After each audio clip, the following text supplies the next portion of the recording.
Assalamualaikum warahmatullahi wabarakatuh. Salam sejahtera untuk kita semua. Perkenalkan, saya Nur Hasanah Latif. Saya seorang analis kebijakan di Puslatbang KNP Lembaga Administrasi Negara. Pada kesempatan ini atau pada video ini saya akan berbagi mengenai strategi pembelajaran yang dapat diterapkan sebagai fasilitator dalam pelaksanaan pelatihan dasar calon pegawai negeri sipil tahun 2022 khususnya untuk agenda 3.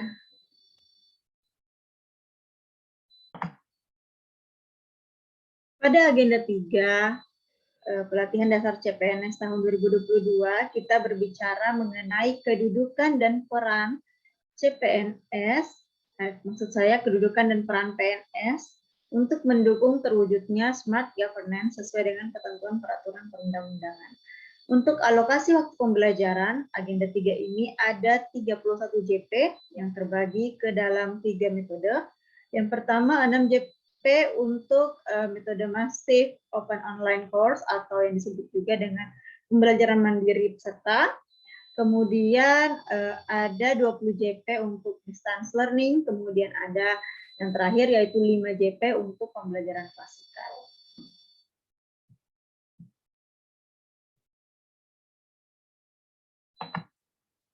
Sebelum kita membahas mengenai strategi atau desain pembelajaran yang dapat diterapkan, kita perlu memberikan review terlebih dahulu atau memahamkan terlebih dahulu mengenai kepada diri kita sendiri mengenai dasar hukum pelatihan dasar CPNS tahun 2022. Ada tentu saja Undang-Undang Nomor 5 Tahun 2014 tentang Aparatur Sipil Negara, di mana dalamnya disebutkan bahwa seorang yang terangkat menjadi CPNS itu wajib mengikuti pelatihan dasar maksimal 1 tahun setelah ia terangkat sebagai CPNS. Kemudian ada Peraturan Pemerintah Nomor 17 Tahun 2020 tentang perubahan dari PP Nomor 11 Tahun 2007 tentang manajemen PNS. Kemudian ada peraturan-peraturan dari lembaga administrasi negara, baik dalam bentuk perlan atau peraturan LAN, maupun keputusan Kepala Lembaga Administrasi Negara yang mengatur tentang pelatihan dasar CPNS, tentang pedoman penyelenggaraan pelatihan CPNS, serta tentang kurikulum yang digunakan pada pelatihan dasar CPNS tersebut. Selanjutnya, untuk metode yang dilakukan dalam dasar CPNS itu dikenal dengan blended learning. Kenapa blended? Karena ada setidaknya 4 metode pembelajaran yang diterapkan. Yang pertama yang tadi saya sebutkan yaitu mobile learning, pembelajaran mandiri sebanyak 16 hari di mana peserta melakukan pembelajaran mandiri masing-masing 3 JP per hari. Kemudian ada distance learning, yaitu pembelajaran secara daring maupun secara aktualisasi di tempat kerja. Ini ada sebanyak 320 JP. Kemudian ada pembelajaran klasikal. Nah, ini pembelajaran yang dilakukan di lembaga-lembaga pelatihan sebanyak 62 JP. Kemudian ada penguatan kompetensi teknis bidang tugas di instansi masing-masing peserta. JP-nya tak terbatas ya. Kemudian untuk agenda 3, kita masuk ke agenda 3. Pada video ini kita akan banyak membahas mengenai distance learning dan klasikal. Nah, untuk distance learning sendiri itu terakumulasi sebanyak 20 JP, terbagi yaitu pembelajaran peserta secara asinkronus sebanyak 15 JP, untuk modul manajemen ASN-nya ada 6 JP, kemudian smart ASN-nya 9 JP. Selanjutnya ada juga kegiatan belajar sinkronus di mana fasilitator bertemu dengan peserta secara tatap muka secara tidak langsung melalui ruang virtual sebanyak 5 JP.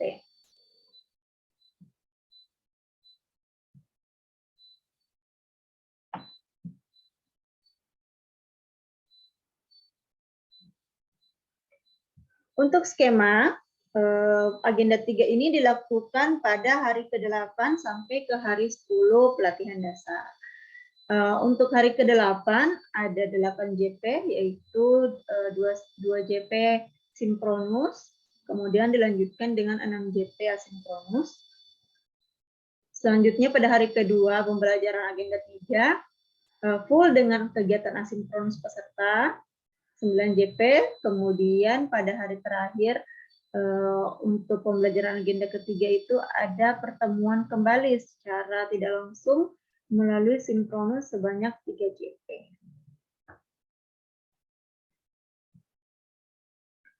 Adapun desain untuk hari ke-8 ini adalah contoh ya, contoh desain pembelajaran yang bisa kita terapkan karena hari ke-8 ini ada 8 JP, yaitu sinkronusnya 2 JP dan asinkronusnya 6 JP.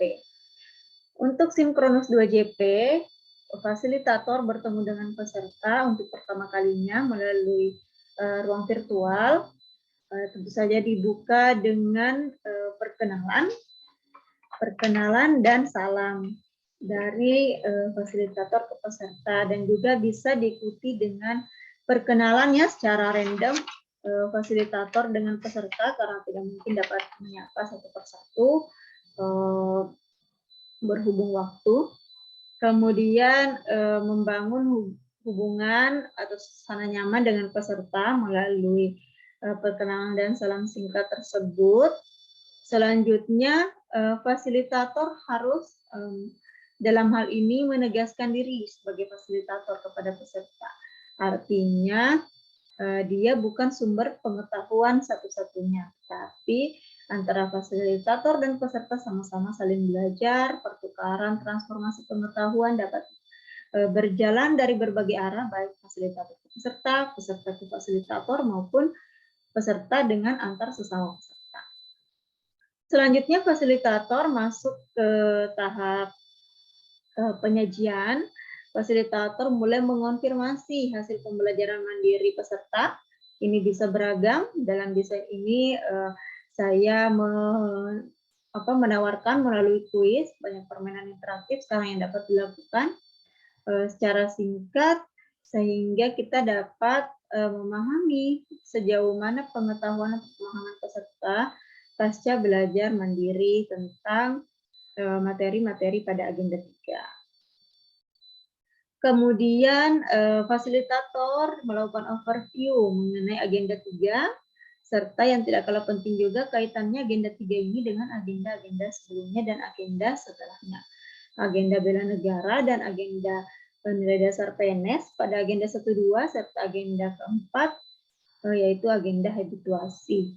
Apa keterkaitan dari agenda tersebut untuk membentuk dalam rangka membentuk PNS yang profesional dan berkarakter.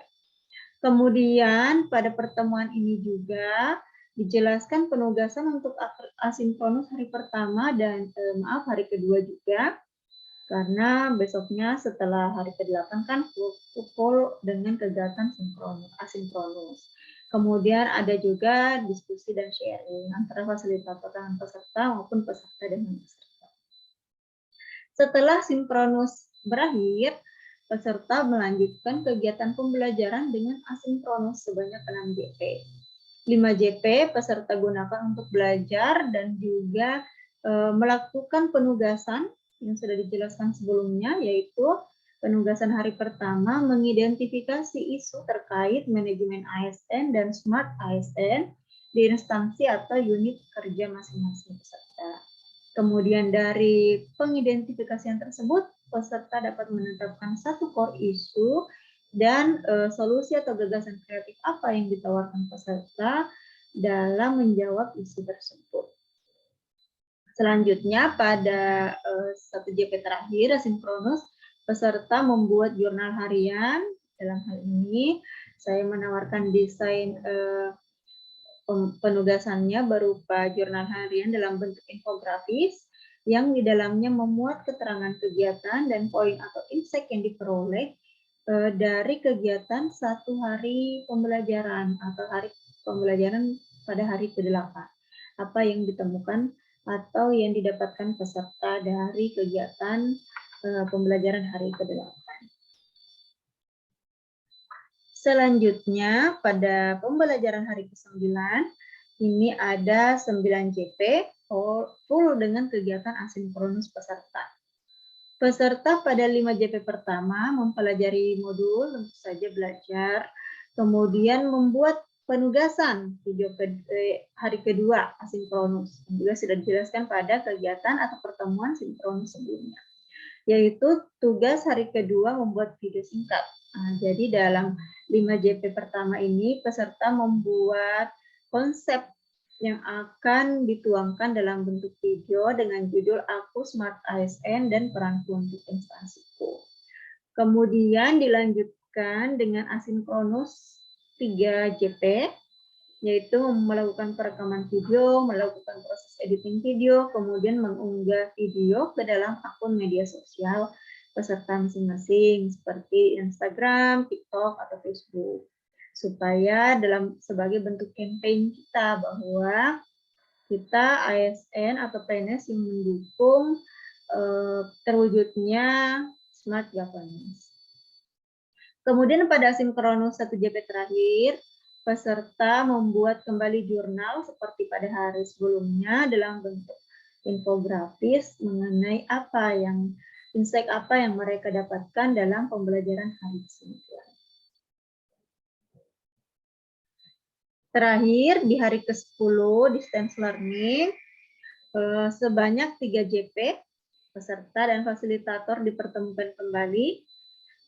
Kemudian sebanyak 3 JP tersebut, fasilitator dapat mengisinya dengan memutar film atau video pendek. Video-video pendek yang terkait dengan mata pelatihan agenda 3. Kemudian setelah itu meminta peserta untuk menuangkan apa yang mereka dapatkan, insight yang mereka peroleh.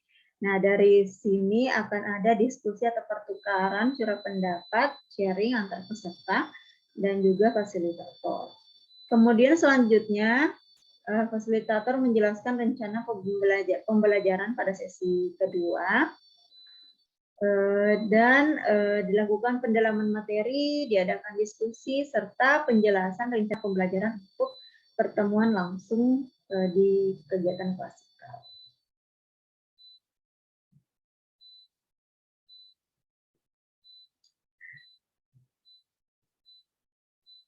Setelah distance learning, kita ke metode klasikal, pembelajaran klasikal.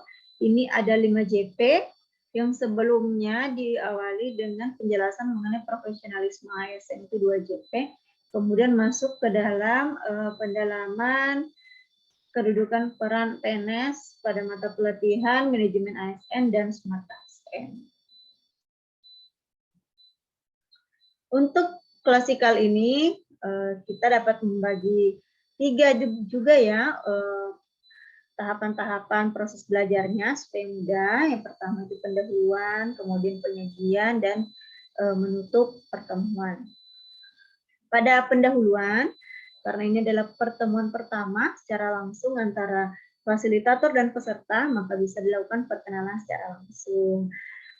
Sudah saling tatap antara fasilitator dengan peserta yang selama ini cuma terlihat atau terhubung secara daring atau konsultasi lewat telepon atau pesan. Nah, selanjutnya dalam tahapan pendahuluan ini, fasilitator dapat menjelaskan deskripsi mengenai apa sih tujuan dan alur pembelajaran klasikal kita pada hari itu. Selanjutnya masuk ke poin tahapan penyajian. Ini ada 2 sesi di dalam penyajiannya. Yang pertama, sesi sharing pengalaman, bisa diisi dengan sharing pengalaman. Sesi 1 ini ada sekitar 80 menit ya yang bisa kita maksimalkan dengan antara fasilitator dengan peserta. Bisa diisi dengan sharing pengalaman aktualisasi peserta, pengalaman-pengalaman mereka yang kira-kira terkait dengan agenda 3 selama masa habituasi. Kemudian fasilitator dapat melakukan penguatan dari poin-poin penting pembelajaran, serta sesi 1 ini dapat pula kita maksimalkan dengan aktivitas kelompok.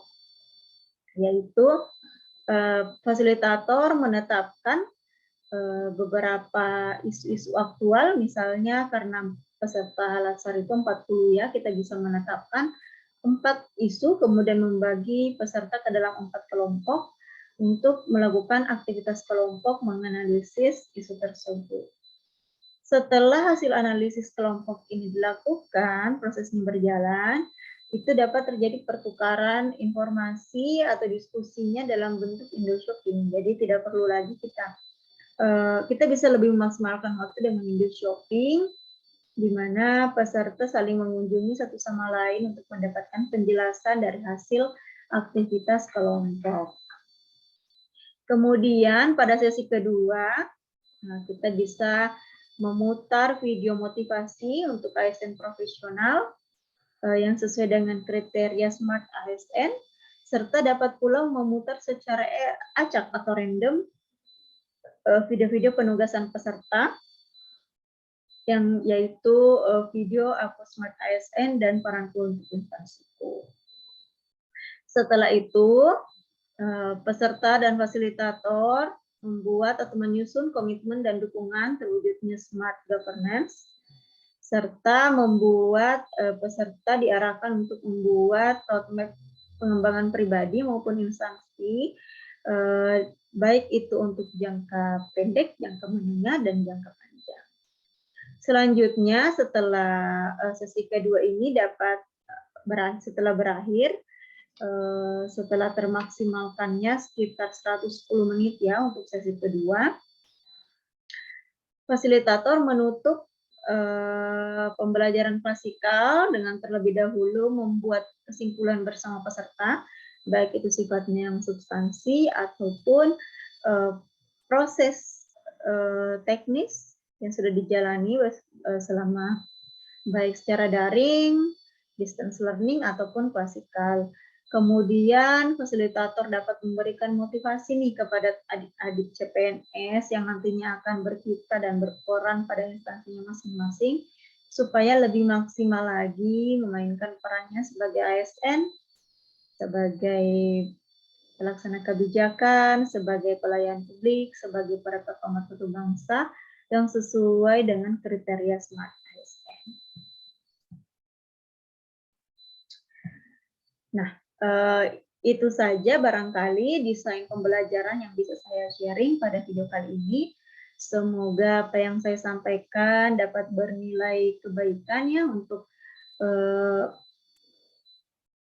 menanamkan atau melahirkan ide-ide yang lebih kreatif lagi bagi teman-teman fasilitator dalam mengemban atau mengampu agenda ataupun materi pembelajaran pelatihan dasar atau pelatihan-pelatihan lainnya. Demikian dari saya. Assalamualaikum warahmatullahi wabarakatuh dan terima kasih telah menonton video.